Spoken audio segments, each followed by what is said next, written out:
Graça e paz, igreja. Hoje, quarta-feira, quarta dos podcasts. E o podcast de hoje vai falar sobre a última oração do profeta Isaías. O texto se encontra no capítulo 63 de Isaías, a partir do versículo 7, e vai até o capítulo 65, versículo 7. Aí depois Deus responde através do profeta. Olha, é uma oração grande, praticamente 3 capítulos da palavra. E o interessante é nessa oração, e aí é isso que eu quero compartilhar com vocês nessa quarta-feira, é o seguinte: quando Deus nos chama, Ele nos chama para que sejamos porta-voz de boas notícias. O profeta, nesta última oração, ele começa a falar sobre a misericórdia do Senhor, sobre a benignidade de Deus e das suas ações, né? O profeta também ele fala, o interessante é que ele vai falando, né, sobre o sentimento do povo com relação a Deus, né? Sobre o sentimento de angústia que a nação de Israel estava passando, né? E a partir deste sofrimento, o povo de Israel se questionava e se perguntava onde estava Deus em todo este processo. E não é diferente, meu irmão e minha irmã, nos dias atuais. Nós, como Igreja de Cristo, quando passamos por momentos de dor e de dificuldade, quando passamos por momentos de momentos de perdas e de crises, quando passamos por momentos de dor e de luto, a gente se questiona e se pergunta onde está Deus em todo este processo. E a resposta que Deus deu aqui ao povo de Israel, e que Deus também continua dando essa resposta nos dias atuais, é que Ele está conosco durante este processo. Deus está conosco em meio ao luto, Deus está conosco em meio às perdas, Deus está conosco em meio à dor, Deus está conosco em meio às angústias da vida. Nós devemos, igreja, aprender, assim como a nação de Israel teve que aprender que a vida não é só feita de momentos de alegria, de felicidade. Aliás, para que a gente possa identificar, para que a gente possa dar valor a momentos de alegria, de paz e de felicidade, a gente precisa conhecer momentos de tristeza. E Cristo e Deus, ele é muito sincero quando ele propôs a mim e a você caminhar com ele. Jesus, ali eu estou até pulando para o Novo Testamento, Jesus ele fala, né, que se a gente quiser segui-lo, a gente tem que tomar a nossa cruz. E aqui quando ele fala em cruz, ele fala de dor e de sofrimento. Quando a gente relembra a cruz de Jesus Cristo, quando lemos ali o relato da paixão de Cristo nos evangelhos, e quando a gente vai pesquisar um pouquinho mais a fundo o que era uma morte de cruz, né, ali no Império Romano, na época de Jesus, a gente vê que é muita dor e muito sofrimento. E Cristo ele fala assim: toma a sua cruz e vem. Porque a proposta de Cristo não é que a gente viva no sofrimento, mas que a gente possa transcender, que a gente possa ir além, que a gente possa vencer todas as situações que é nos apresentada no decorrer da nossa vida aqui na Terra. A morte, ela foi vencida, mas na cruz. A morte que foi vencida na cruz foi a morte espiritual. A morte da nossa alma, não a do nosso corpo. Você está entendendo? E aí, já que o nosso corpo, né, ele ele se encontra aí debilitado, né? Com o passar dos anos, a gente passa a sentir aí o tempo, né? Refletido no nosso corpo.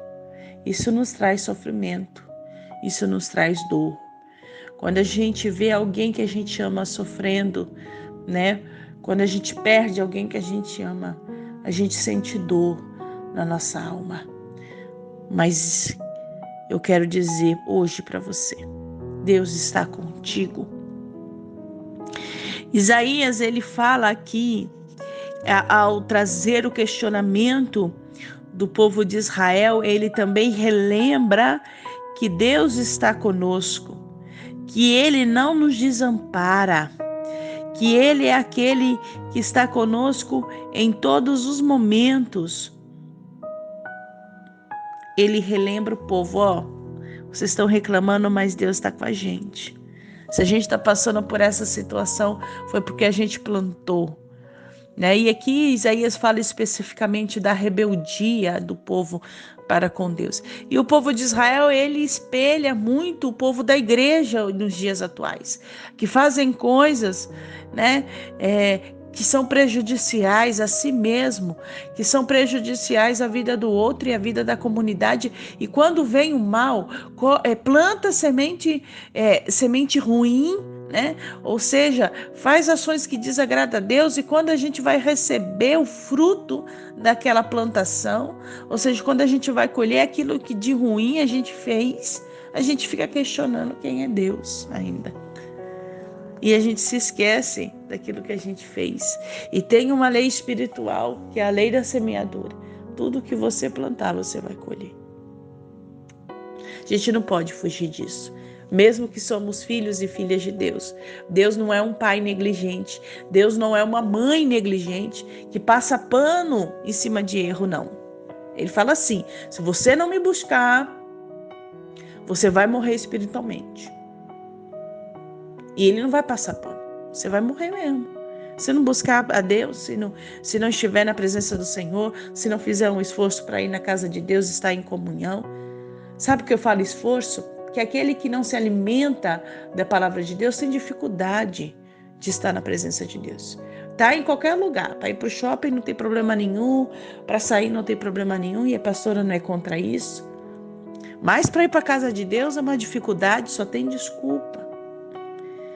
Isso é sinal de que você já está morrendo espiritualmente. E aí, quando morre, pergunta, mas cadê Deus? Mas cadê você que não buscou a Deus?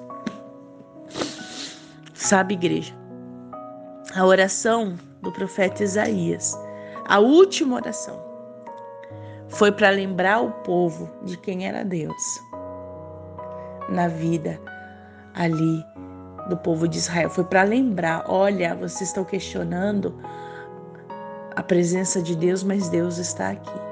E aí na oração dele, ele também clama a Deus e fala, Deus, este é o teu povo.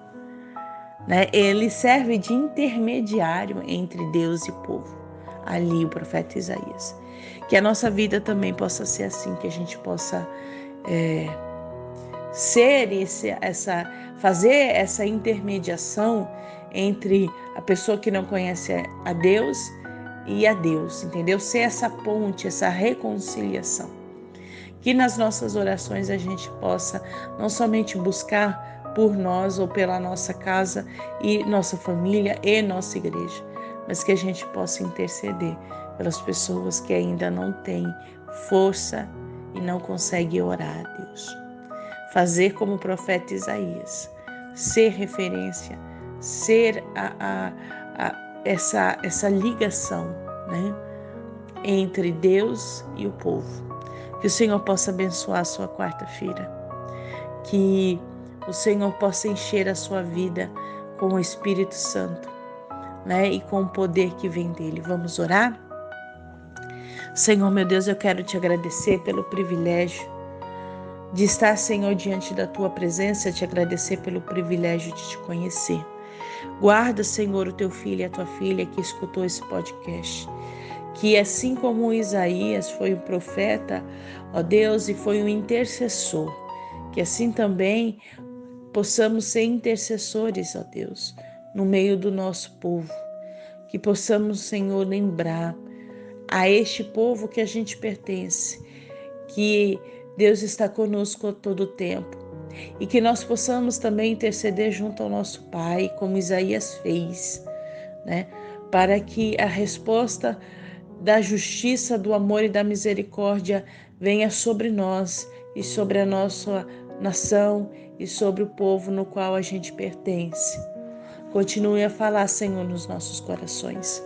E a gente vai encerrar com a oração que o Senhor nos ensinou.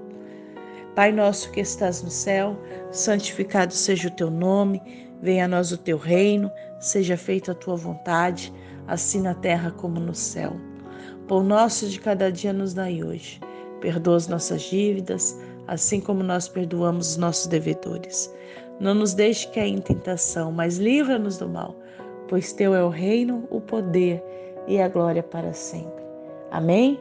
Que a graça e a paz do nosso Senhor Jesus Cristo, que o amor de Deus, o nosso Pai, que as consolações do Espírito Santo seja sobre a sua vida e nela permaneça. Até domingo, igreja. Que o Senhor te abençoe.